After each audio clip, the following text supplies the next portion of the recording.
Circle.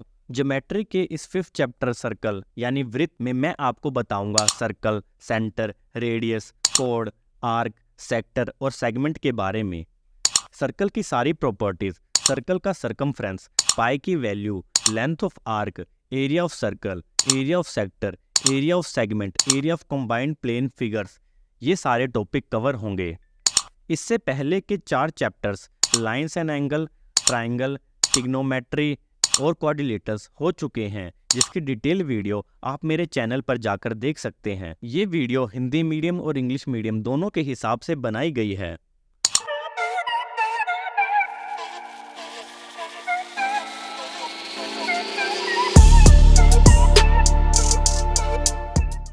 Circle माने वृत्त बनता है उन सारे पॉइंट्स को जोड़कर जो एक फिक्स पॉइंट से एक फिक्स डिस्टेंस पर होते हैं। उस फिक्स पॉइंट को सेंटर कहते हैं और उस फिक्स डिस्टेंस को रेडियस कहते हैं। सेंटर को O से रिप्रेजेंट करते हैं, रेडियस को R से रिप्रेजेंट किया जाता है। सेंटर से सर्कल तक हम कितनी भी सीधी लकीर खींचे, इन सबकी लेंथ बराबर होगी, जिसे रेडियस कहेंगे। डायमीटर उस लाइन को बोलते हैं जो सर्कल के सेंटर से पास करे और दोनों एंड पॉइंट सर्कमफ्रेंस पर हो। ये सबसे बड़ी लाइन है जो सर्कल के अंदर हो सकती है। डायमीटर रेडियस का दुगना होता है, इसे D से रिप्रेजेंट किया जाता है। D = 2R। कोड, सर्कल के किसी भी 2 पॉइंट को जोड़ने वाली लाइन को कोड कहते हैं। सर्कल की सबसे बड़ी कोड डायमीटर ही है। आर्क, सर्कल का जो सर्कमफ्रेंस है उसके एक पोर्शन को आर्क कहते हैं। इसमें जो छोटा पोर्शन होगा उसे माइनर आर्क कहेंगे और जो बड़ा पोर्शन होगा उसे मेजर आर्क कहेंगे। सेक्टर, सर्कल के एक पोर्शन को सेक्टर कहते हैं, जो कि होता है एक आर्क और 2 रेडियस के बीच का एरिया। सेगमेंट, कोड और किसी आर्क के बीच के एरिया को सेगमेंट कहते हैं। यानी अगर सेक्टर में से ट्राइंगल का एरिया निकाल दे तो सेगमेंट का एरिया निकल के आएगा। सेमी सर्कल, सेमी मतलब हाफ, सेमी सर्कल मतलब आधा सर्कल, सर्कल का आधा हिस्सा। क्वार्टर सर्कल होगा सर्कल का 1/4 हिस्सा। Region in a circle, circle के 3 हिस्से होते हैं, इंटीरियर सर्कल और exterior, inside the circle, on the circle, outside the circle. Circumference of a circle, circle की बाउंड्री की लंबाई को सर्कमफ्रेंस कहते हैं। सर्कमफ्रेंस निकालने का फॉर्मूला है 2πr। अगर हम किसी भी सर्कल के सर्कमफ्रेंस और डायमीटर का रेशो लेंगे तो हमेशा एक फिक्स वैल्यू आएगी, 3.1415, जिसे पाई कहते हैं। पाई को 22/7 भी लिख सकते हैं। यहीं से सर्कमफ्रेंस का फॉर्मूला निकल के आता है। डायमीटर को 2r लिखेंगे और उधर लेकर जाएंगे तो आएगा सर्कमफ्रेंस = 2πr। अगर हमें एक आर्क की लेंथ निकालनी हो तो वो कैसे निकालेंगे? हमें पता है कि 360 डिग्री में आर्क की लेंथ है 2πr सेंटीमीटर, तो 1 डिग्री में आर्क की लेंथ कितनी होगी? 2πr/360 degree. अब जितने डिग्री में निकालना हो निकाल लेंगे। 60 डिग्री में होगा π/3 सेंटीमीटर। इसी तरीके से हम कितनी भी आर्क की लेंथ की वैल्यू निकाल सकते हैं।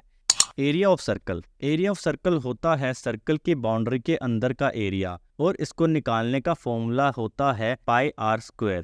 बस हमें सर्कल का रेडियस पता हो, हम एरिया निकाल सकते हैं। और अगर सेक्टर का एरिया निकालना हो तो क्या करेंगे? सिंपल है, 360 डिग्री फुल सर्कल का एरिया है πr², तो थीटा डिग्री का सेक्टर का एरिया होगा θ/360 × πr²। अगर थीटा की वैल्यू 360 हो गई तो आंसर आएगा πr², जो कि एक फुल सर्कल का एरिया है। इसमें छोटे सेक्टर को माइनर सेक्टर कहते हैं और बड़े हिस्से को मेजर सेक्टर कहते हैं। आगे बात करते हैं सेगमेंट की। छोटे हिस्से को माइनर सेगमेंट कहते हैं और बड़े हिस्से को मेजर सेगमेंट कहते हैं। जब सेक्टर के एरिया में से ट्राइंगल का एरिया माइनस कर देते हैं तो सेगमेंट का एरिया निकल के आता है। सेक्टर का एरिया होता है θ/360 × πr², ट्राइंगल का एरिया होता है ½ × r² sin थीटा। सेगमेंट का एरिया होगा θ/360 × πr² -½ r² sin थीटा। काफ़ी बार इस टाइप की प्रॉब्लम आती है जिसमें हमें ये शेडेड एरिया निकालना होता है। इसमें देखें तो 4 सर्कल का 1/4 हिस्सा है, यानी एक पूरा सर्कल। अगर स्क्वायर के एरिया में से ये चारों क्वार्टर सर्कल का एरिया माइनस कर देंगे तो इस शेडेड पोर्शन का एरिया निकल के आ जाएगा।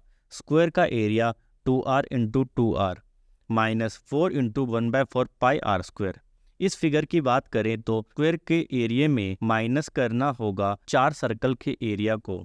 इस तीसरे फिगर में स्क्वायर के एरिया में से माइनस करना होगा 2 सेमी सर्कल का एरिया।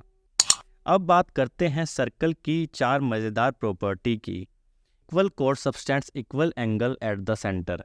अगर इन सारे कोड की लंबाई बराबर है तो ये जो सेंटर में एंगल बनाएगा वो भी बराबर होंगे।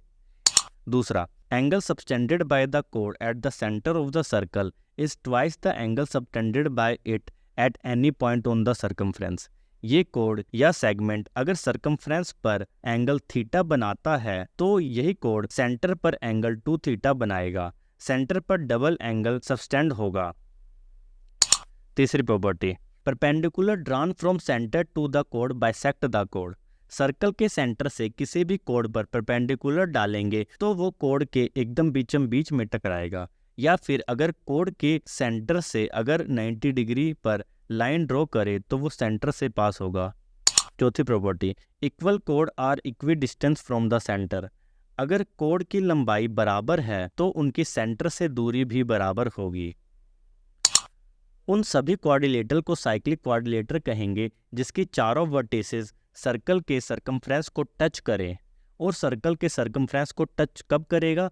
जब अपोजिट एंगल का सम 180 डिग्री होगा, यानी angle A plus angle B बराबर 180 degree, angle C plus angle D बराबर 180 डिग्री। इस फिगर में देखें तो 85 plus 95 is equal to 180 degree, 78 plus 102 is equal to 180 degree.